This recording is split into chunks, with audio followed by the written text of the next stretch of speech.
Này,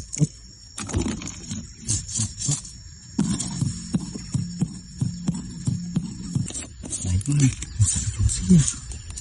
Đấy chưa? Đó là một sản phẩm xí nhỏ quá.